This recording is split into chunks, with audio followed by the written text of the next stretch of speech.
Rebecca Romney parecía la experta en libros raros perfecta, en Pawn Stars tranquila brillante y de la confianza del mismísimo Rick Harrison. Pero en 2014 todo cambió.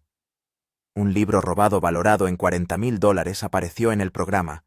El FBI se involucró y de repente Rebecca se vio interrogada sobre cómo unos tesoros robados acabaron en la televisión nacional. En enero de 2015 ya no estaba. Ningún episodio de despedida. Ninguna declaración.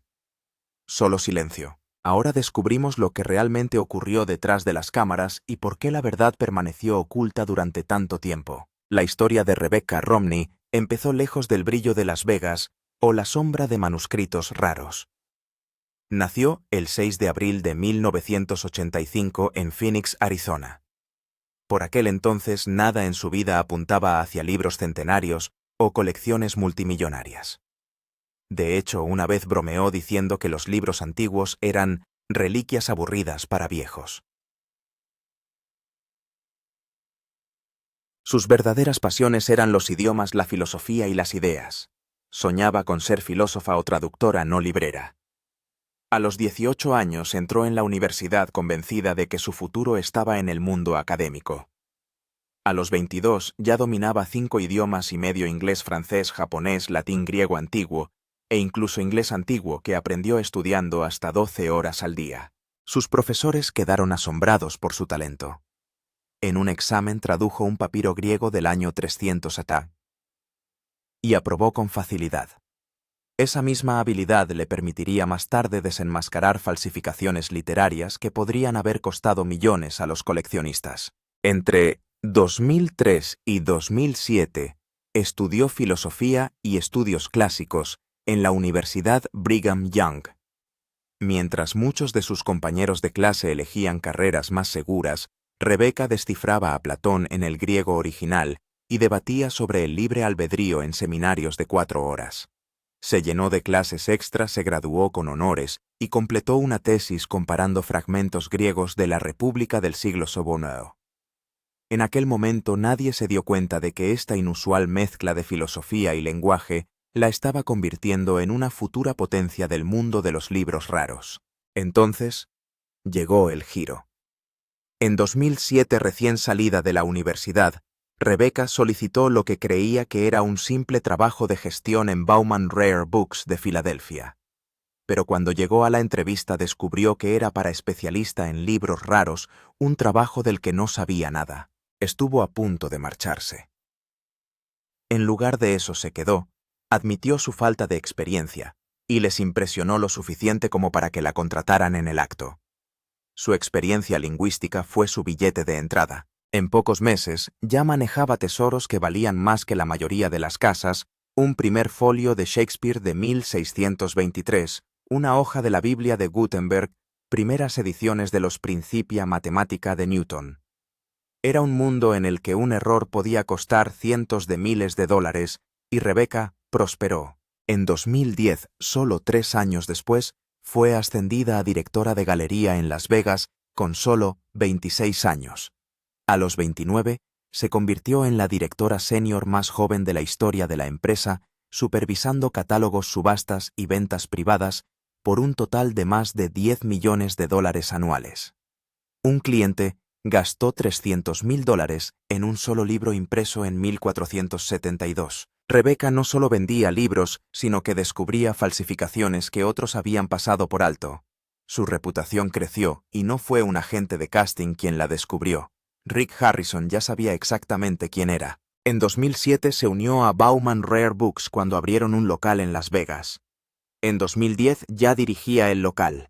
Rick llevaba dirigiendo Gold and Silver Pond desde 1989 y el mundo de los libros raros y las antigüedades en Las Vegas no era tan grande. Sus caminos se cruzaron en eventos locales a través de contactos mutuos y de una obsesión compartida por la historia. Así que cuando Rick necesitó a alguien que entendiera de verdad el papel antiguo, no solo de libros, sino de documentos, firmas y caligrafía, no pidió a los productores que buscaran a un experto. Cogió el teléfono y la llamó. Esa llamada la llevó a aparecer por primera vez en Pawn Stars en 2011, no como personalidad televisiva contratada, sino como alguien en quien ya confiaba fuera de las cámaras. Su amistad creció después del rodaje. Incluso tuvieron citas dobles, y los fans no tenían ni idea de que la experta tranquila y con libros que aparecía en pantalla no era solo un buen partido. Fue elegida a dedo. Cuando se puso delante de la cámara por primera vez en la cuarta temporada, el 4 de abril de 2011 le entregaron un montón de papeles de la época de la Guerra Civil. Entre ellos había un bono confederado de 1861 que podría valer 5.000, si era real. Examinó la textura del papel, la tinta, e incluso la forma en que se había impreso. En menos de 10 minutos descubrió una firma falsificada que reducía el valor de 10.000 a unos cientos de dólares. Los espectadores estaban pegados a la pantalla. Hablaba con confianza, cotejando detalles en voz baja mientras las cámaras rodaban. Al final del episodio ya no era una experta invitada más. Era la señora de los libros y se robó el show. Las audiencias subieron un 15%. A partir de ese momento, si en la casa de empeños conseguían algo de papel, libros, cartas, documentos históricos, llamaban a Rebecca. Entre 2011 y 2020, apareció en una treintena de episodios, siendo su etapa más activa la de los 4 primeros años. En ese tiempo, tasó de todo, desde una réplica de $2.000 de una carta de Colón de 1493 hasta un folio original de la Declaración de Independencia valorado en 15.000. En 2013, sorprendió a todo el mundo al autentificar lo que resultaron ser notas vinculadas a Edgar Allan Poe, ocultas dentro de un manuscrito que se creía sin valor. Incluso manejó papeles de la trata de esclavos del siglo XIX. Y explicó cómo valorar algo tan profundamente ligado al dolor y a la historia. En 2014, realizaba casi 3/4 partes de las tasaciones relacionadas con el papel de la exposición. Algunas de sus llamadas eran difíciles. Una vez desmintió un folio falso de Shakespeare que alguien creyó que valía $10.000.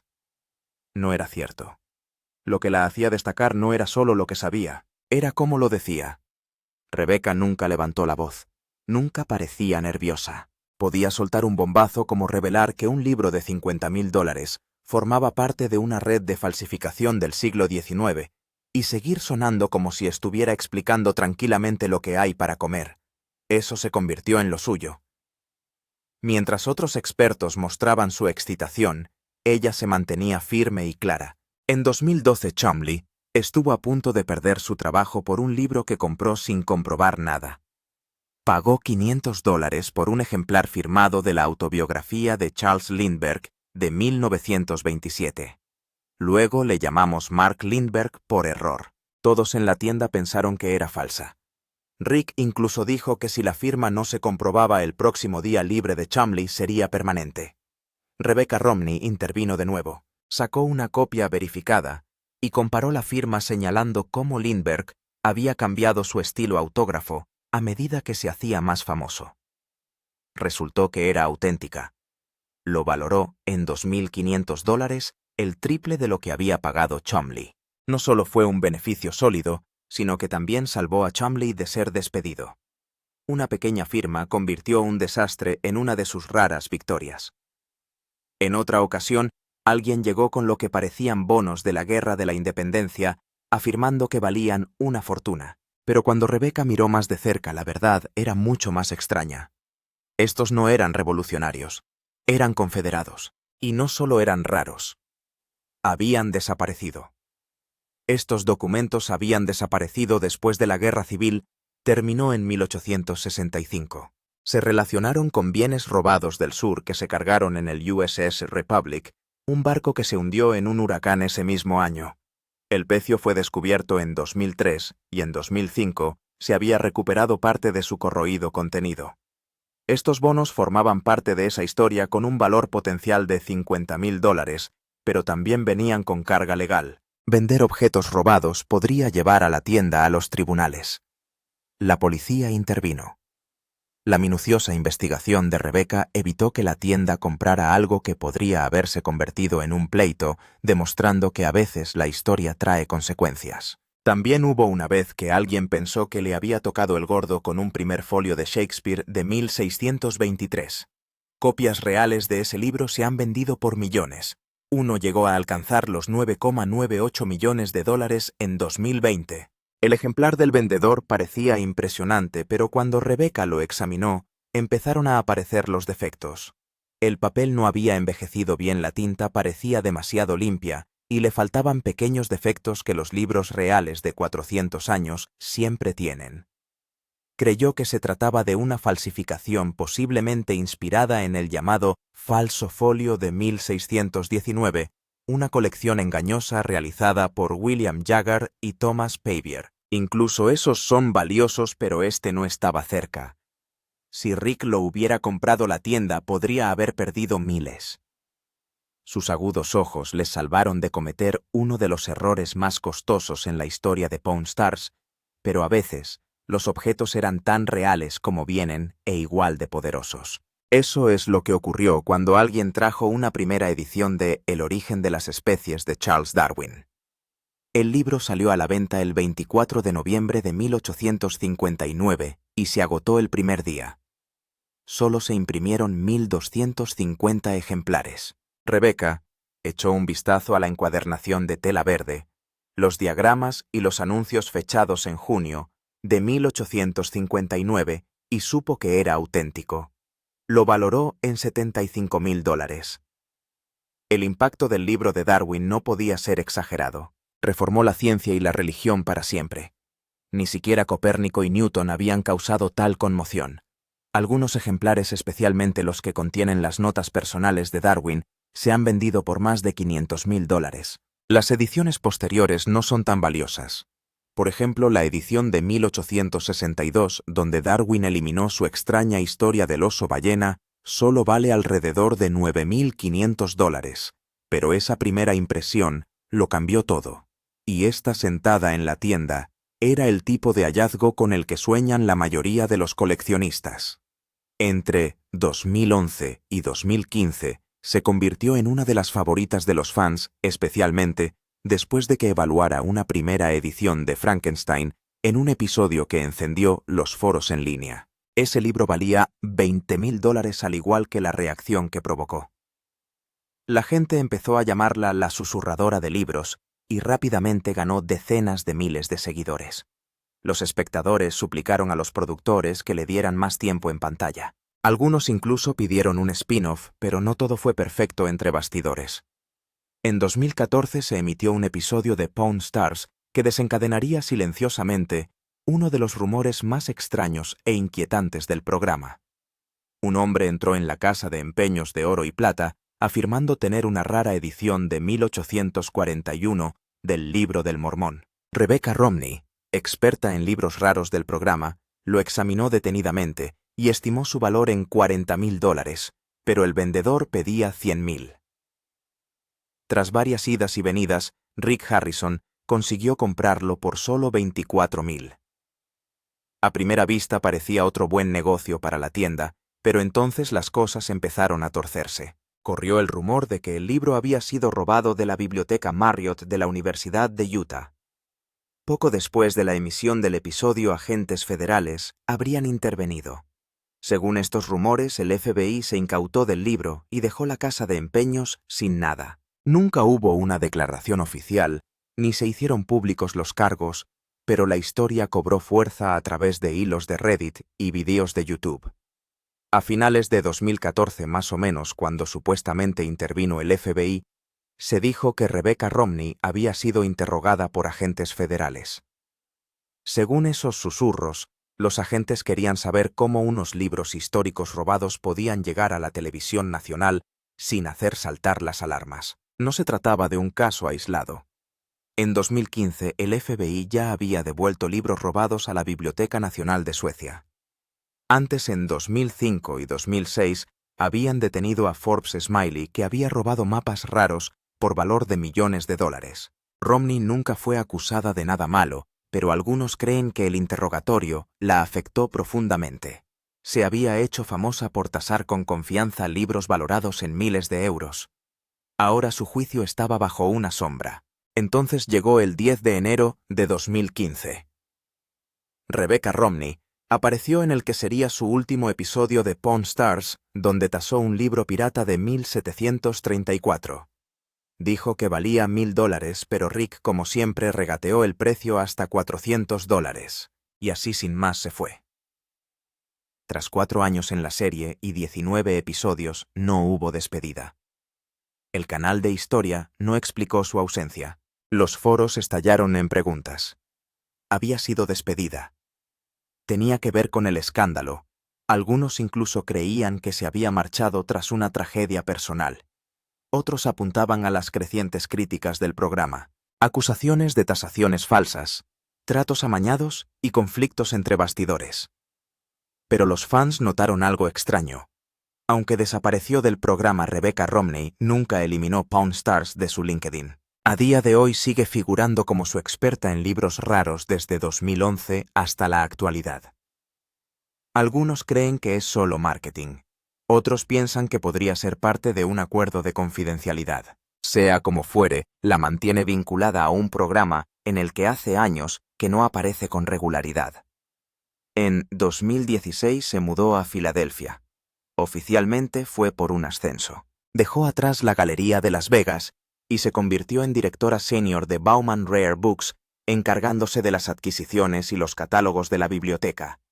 Más tarde trabajó en Brooklyn y finalmente se instaló en Washington, D.C., donde cofundó una nueva empresa de libros raros.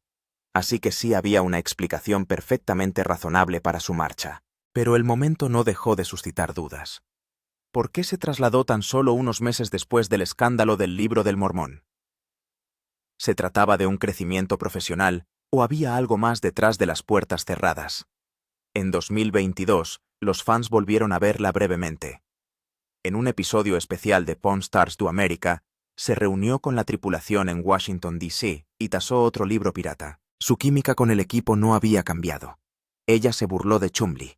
Ella bromeó con Cory, pero eso solo hizo más confusa su larga desaparición. En 2016, Rebecca Romney se casó con un hombre que compartía su amor por los libros J.P. Romney, escritor e investigador histórico. Lo que hizo la historia aún más inusual fue que J.P. tenía lazos familiares con uno de los nombres más importantes de la política estadounidense. Era pariente lejano de Mitt Romney, el hombre que se presentó a las elecciones presidenciales de 2012 y obtuvo casi la mitad de los votos del país.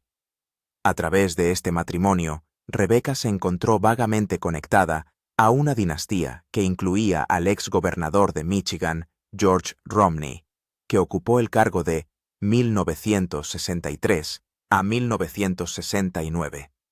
Pero a pesar de todos estos vínculos, nunca conoció a Mitt Romney. La conexión era real pero distante, más nombre que relación. En ese momento su fama de Pawn Stars aún estaba fresca. Había participado en el programa de 2011 a 2015 e incluso una vez tasó un raro mapa de 1507, valorado en $1 millón. Pero en 2023, el matrimonio había terminado. J.P. era ahora su exmarido, y los fans empezaron a especular si la política había jugado algún papel en su trayectoria. Sin embargo, Rebecca insistía en que su camino en el mundo de los libros raros era totalmente suyo. Al año siguiente de casarse, ella y J.P. escribieron un libro que sorprendió a todo el mundo. Printer's Error: Irreverent Stories from Book History se publicó el 14 de marzo de 2017. No era solo una lectura ligera. A lo largo de 368 páginas, el libro desvela momentos extraños y olvidados de la historia de la imprenta. Historias sobre copias falsificadas de la obra de Galileo, la guerra de Charles Dickens por los derechos de autor en la década de 1840, e incluso el misterio que se esconde tras la Biblia de Gutenberg impresa en 1455, que en realidad nunca mencionó a Gutenberg por su nombre. Solo quedan 48 ejemplares de esa Biblia, cada uno de los cuales vale decenas de millones. El libro combina la experiencia de Rebecca en el mundo real con la de J.P., y funcionó. Los críticos lo elogiaron, las ventas aumentaron, y le dio algo que pocas estrellas de telerrealidad consiguen: una voz respetada más allá de la pantalla. Ese mismo año, Rebecca aún era recordada por su tasación en 2013 en Pawn Stars de un folio de Shakespeare de $100.000, y J.P. acababa de publicar su propia novela, El monstruo de la carretera soy yo. Juntos el proyecto marcó un punto álgido creativo, pero también se convirtió en una de sus últimas colaboraciones públicas. A pesar de la curiosidad pública en torno a su matrimonio y sus efectos políticos, Rebecca ha trazado una línea firme. Casi nunca habla del apellido Romney. En una entrevista de 2023, dijo sin tapujos que ni siquiera conoce a Mitt. La distancia tanto personal como profesional no puede ser más clara. Tiene 2 hijos, pero no se han hecho públicos los nombres ni las edades. Y aunque mantiene el apellido Romney, profesionalmente los fans se han dado cuenta de lo poco que está dispuesta a decir. En una sesión de preguntas y respuestas de un fan, eludió las preguntas sobre la fama y las relaciones. La única vez que se habló de su vida personal fue durante el estreno de Printer's Error, e incluso entonces se trató del trabajo, no del matrimonio. En 2020 editó una antología de ciencia ficción titulada Projections, y se aseguró de que el protagonismo recayera en las historias, no en ella. Algunos creen que el silencio es una forma de evitar la carga política, especialmente en un mundo en el que los libros raros pueden ponerla en contacto con coleccionistas de todo tipo. Rebecca Romney no solo dejó el reality, lo dejó con un plan. En 2019, tras años en Pawn Stars, cofundó una firma de libros raros llamada Type Punch Matrix en Silver Spring, Maryland. No se trataba de una bonita tienda de antigüedades metida en una esquina. Era una declaración. Junto a su socio Brian Cassidy, construyó un negocio que rompió todos los moldes del mundo de los anticuarios. Su inventario no solo era caro, era audaz. Folios de Shakespeare, hojas de la Biblia de Gutenberg, y títulos que no solo eran raros, sino radicales. Al cabo de un año ya vendían a clientes de élite moviendo piezas por valor de cientos de miles, incluso millones. Y en un sector mayoritariamente dirigido por hombres mayores, Rebecca destacaba por su agudeza, su voz, y por no tener miedo a desafiar las reglas. Pero su rebeldía empezó antes. En 2017, ella y Heather O'Donnell crearon el premio de coleccionismo de libros Miel y Cera, $1.000 anuales a las mujeres menores de 30 años que hubieran reunido las colecciones de libros más originales y sorprendentes. No les importaba cuánto costaban los libros, les importaba lo mucho que significaban. Un artista del tatuaje ganó en 2023 con Hybrid Botanical Works. Un analista de seguridad nacional ganó en 2024 con un conjunto de temática militar. Rebecca se había dado cuenta de algo inquietante. A las mujeres les apasionaba coleccionar, pero dudaban en llamarse coleccionistas. Este premio cambió la situación. Respaldado por Biblio y Christie's, les dio visibilidad, confianza y un lugar real en el mundo de los libros raros. En 2025 había honrado a 9 mujeres e inspirado a muchas más. Ese mismo año algo más cambió. El 18 de febrero de 2025, Rebecca sacó a la venta La estantería de Jane Austen. No era solo un libro, fue una bomba literaria. Desgranaba lo que ella llamaba el gran olvido, la forma en que las escritoras que dieron forma al mundo de Austen fueron borradas de la historia. Frances Burney, Anne Radcliffe, Charlotte Smith. Estas mujeres fueron en su día superventas con tiradas de miles de ejemplares. Ahora la mayoría de sus obras están agotadas. Rebecca investigó a fondo y descubrió que solo se conserva entre el 10% y el 15% de las novelas femeninas del siglo XVIII frente al 40% de las masculinas. No se limitó a nombrar el problema, mostró la prueba libro por libro, número por número, y los lectores escuchaban. The New York Times la calificó de aguda e intrépida. The Washington Post dijo que era emocionante. The Guardian lo calificó de instintivo y eléctrico. En pocas semanas vendió más de 20.000 ejemplares. Rebecca admitió que no había oído hablar de la mayoría de las mujeres sobre las que escribía ni durante su carrera, ni siquiera durante su época de comerciante de libros raros. Había leído a los hombres Richardson Fielding, pero nunca había leído a Charlotte Lennox o Maria Edgeworth, aunque Austen sí lo había hecho. Esa constatación la golpeó con fuerza. Toda su educación había borrado silenciosamente esas voces, y si alguien como ella no lo había visto, ¿Cuántos otros se lo habían perdido también? Así que empezó a recopilar. En 2015 comenzó a buscar ediciones originales de las mujeres que dieron forma a Austen. Evelina de Frances Burney, de 1778. Los misterios de Udolfo de Radcliffe, de 1794. Emmeline de Charlotte Smith, de 1788. No eran fáciles de encontrar. Muchos se perdieron o fueron tachados de sentimentales o frívolos por haber sido escritos por mujeres. Voló a subastas, buscó en fincas, y una vez se peleó con postores por un ejemplar de El Quijote femenino de Charlotte Lennox, de 1759. En 2025 su colección había aumentado a más de 50 libros raros, cada uno de ellos una resurrección. No se limitó a coleccionar. Utilizó esos libros como prueba. Comprobó cuántos se imprimieron, cuántos sobrevivieron y cómo los trataron los críticos. Descubrió que los libros de mujeres tenían muchas menos probabilidades de salvarse, reimprimirse o enseñarse en las escuelas. Aunque Radcliffe ayudó a inspirar a Poe Shelley y a toda la tradición gótica, su obra quedó fuera del canon. Frances Burney vendió 3.000 ejemplares en el siglo XVIII, pero desapareció en 1850. Y la poesía de Charlotte Smith ayudó a forjar la carrera de Wordsworth, aunque se desvaneció casi en el silencio. Rebecca utilizó estas pautas para demostrar que el sexismo no solo estaba presente en las reseñas, sino también en la propia supervivencia de la literatura. La historia de Rebecca Romney no comienza en una vieja biblioteca. Comienza bajo las luces de neón de una casa de empeños de Las Vegas, donde apareció por primera vez como experta en libros raros en televisión. Pero de algún modo ese improbable comienzo la llevó a las salas más exclusivas de la bibliofilia estadounidense. Una de ellas es el Grolier Club de Nueva York. Fundada en 1884, es la sociedad de coleccionistas de libros más antigua y elitista del país. Solo 825 personas en todo el mundo pueden llamarse miembros. Y sin embargo, en mayo de 2025, Rebecca estará allí dando una conferencia titulada Jane Austen's Bookshelf Collecting as Investigation. La charla comenzó en 2023 cuando se topó con una edición victoriana de Evelina de Frances Burney. Ese libro lo cambió todo. La llevó a descubrir a las mujeres que en su día inspiraron a Austen, pero que en su mayoría fueron borradas del canon. No se limita a contar la historia literaria, sino que la reescribe activamente. Desde 2015, también es uno de los pilares de los seminarios sobre libros antiguos.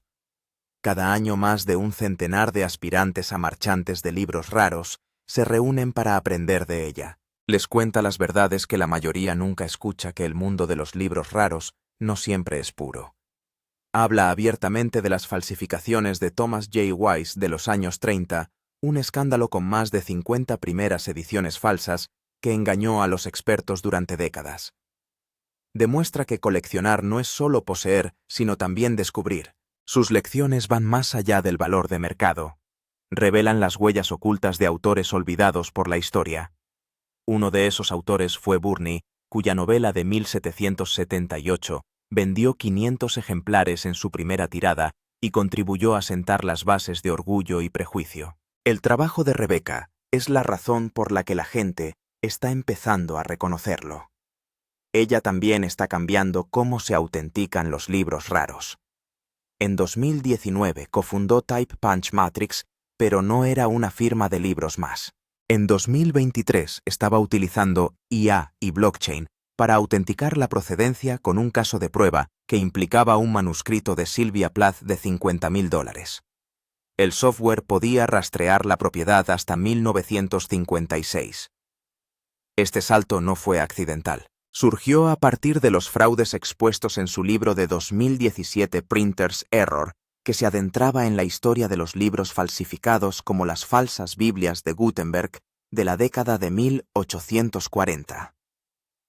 En 2022 ya trabajaba con empresas tecnológicas para crear herramientas con las que la mayoría de los coleccionistas solo podían soñar.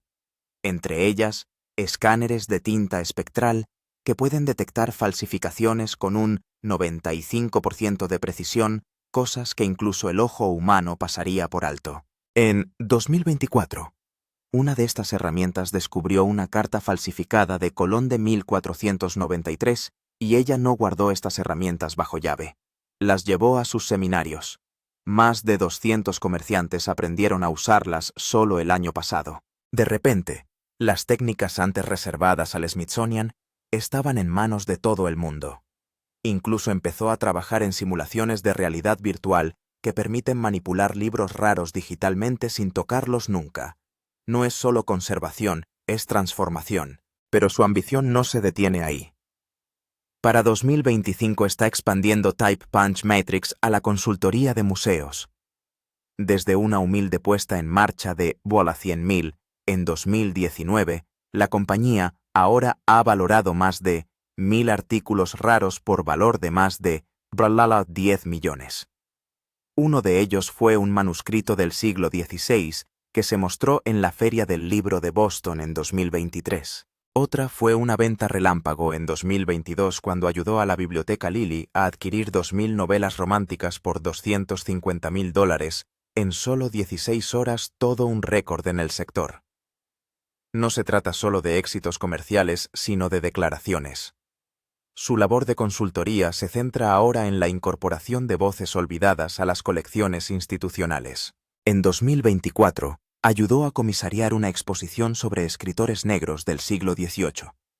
Su equipo de Silver Spring, Maryland, cuenta ahora con 10 personas. Si su modelo de consultoría tiene éxito, podría generar $2 millones al año solo a través de colaboraciones con museos.